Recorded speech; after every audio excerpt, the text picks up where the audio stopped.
আল্লাহর হাবিব সাল্লাল্লাহু আলাইহি ওয়াসাল্লামের সাথে আম্মাজান আয়েশার ঝগড়া হতো।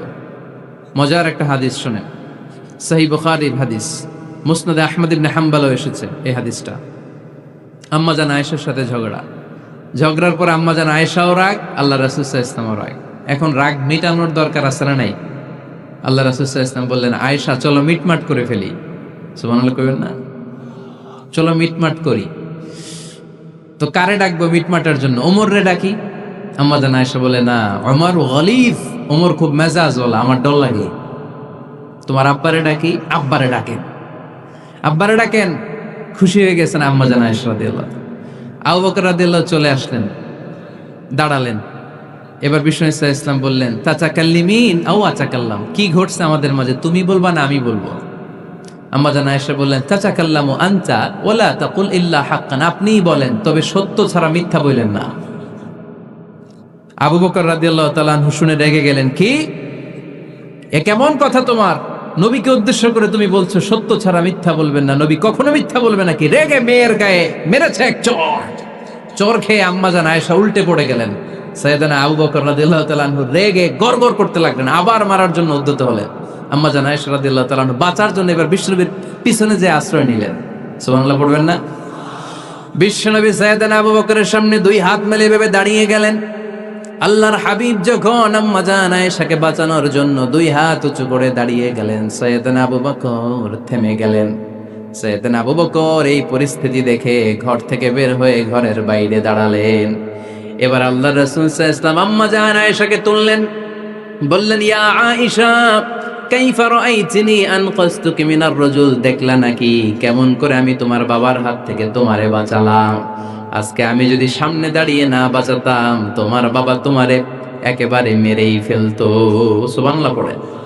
দেখছো আয়েশা, আমি বাঁচাইলাম তোমারে, আমার সাথে ঝগড়া করো, আমি বাঁচাইলাম। এই কথা শুনে আম্মাজান আয়েশা রাদিয়াল্লাহু তাআলা আনহা লজ্জায় পড়ে হেসে দিলেন। সুবহানাল্লাহ পড়বেন না? এত আস্তে সুবহানাল্লাহ। লজ্জায় হেসে দিলেন। বিশ্বনবী সাল্লাল্লাহু আলাইহি ওয়াসাল্লাম এবার হেসে দিলেন।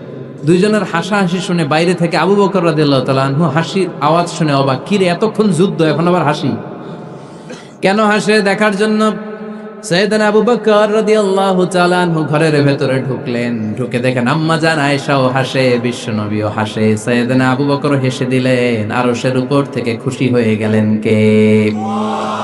এবার সাইয়েদনা আবু বকর বলেন, ইয়া রাসূলুল্লাহ, ইয়া হাবিবাল্লাহ, আশরিকানি ফি সিলমিকুমা কামা আশরাকতুমানি ফি হারবিকুমা। নবী গো, আপনাদের দুইজনের মধ্যে যুদ্ধ লাগলে যেমনি মিটমাট করার জন্য আপনি আমারে ডাকেন, আপনাদের এই আনন্দ ঘন মুহূর্তগুলোতে শরীক হওয়ার জন্য মাঝে মাঝে আমারে ডাকেন। সুবহানাল্লাহ পড়েন। আপনাদের মধ্যে যুদ্ধ লাগলে সন্ধি করার জন্য যেমনি আমারে ডাকেন, আপনারা যখন আনন্দ ঘন পরিবেশ এরকম খুনসুটি করেন, হাসাহাসিতে মেতে ওঠেন, তখন একটু আমারে রাখেন। সুবহানাল্লাহ পড়বেন না? দেখেন, আল্লাহ রাসূল সাল্লাল্লাহু আলাইহি ওয়াসাল্লাম পৃথিবীর সবচাইতে শ্রেষ্ঠতম মানুষ। উনাদের পরিবারেও ঝগড়া হতো, কিন্তু এই ঝগড়া কোনোদিন তালাক পর্যন্ত গিয়েছে? কথা বলেন না কেন? আল্লাহর হাবিব সাল্লাল্লাহু আলাইহি ওয়াসাল্লাম তার কোন স্ত্রীকে তালাক দিয়েছেন? প্রায় আম্মাজান আয়েশার সাথে রাগারাগি হতো। আল্লাহর হাবিব সাল্লাল্লাহু আলাইহি ওয়াসাল্লাম বলতেন, আয়েশা, কখন তুমি রেগে থাকো সেটাও আমি জানি, কখন তুমি আমার উপর খুশি থাকো সেটাও আমি জানি। ইয়া আয়েশা, ইন্নী লা আ'লামু ইযা কুনতি আন্নী রাদিয়া ওয়া ইযা কুনতি আলাইয়া গাদবা। আয়েশা, কখন রেগে থাকো তাও বুঝি, কখন খুশি থাকো তাও বুঝি। আম্মাজান আয়েশা বললেন, ইয়া রাসূলুল্লাহ, কেমনে বোঝেন? বিশ্বনবী বললেন, তোমার দোয়ার বাক্যগুলো শোনো বুঝি। যখন তুমি আমার উপরে খুশি থাকো তখন দোয়ার সময় তুমি এভাবে বলো, রব্বি মুহাম্মদ, ও মুহাম্মাদের রব, আপনি আমাদের সব গুনাহ মাফ করে দেন। আর যখন তুমি আমার উপর রেগে থাকো তখন তুমি মুনাজাতের সময় বলো, রব্বি ইব্রাহিম, ইব্রাহিমের রব, আপনি আমাদেরকে ক্ষমা করে দেন। তার মানে যখন তুমি রেগে থাকো তখন দোয়ার সময় আমার নামটা মুখে নিতে চাও না। সুবহানাল্লাহ পড়েন। তখন তুমি দোয়ার সময় অন্য নবীর নাম নাও। আম্মাজান আয়েশা বললেন, ইয়া রাসূলুল্লাহ, মা আহাজুরু ইল্লা ইসমাক, আমি তো শুধু নামটাই সরাই, আমার মুখ থেকে কেবল আপনার নামটাই সরায় রাখি, আমার হৃদয় থেকে কখনো আপনারে সরাতে পারি না। আমার হৃদয় জুড়ে আপনি, মা আহাজুরু ইল্লা ইসমাক, নবী হে, আমি শুধু দোয়ার সময় রাগের মাথায় আপনার নামটা বাদ দেই, হৃদয় থেকে তো আপনারে বাদ দিতে পারি না। সুবহানাল্লাহ পড়বেন না? তার মানে নবীদের ফ্যামিলি তো ঝগড়া এগুলো হতো, কিন্তু এটা তালাক পর্যন্ত গড়াতো না, ঠিক কিনা?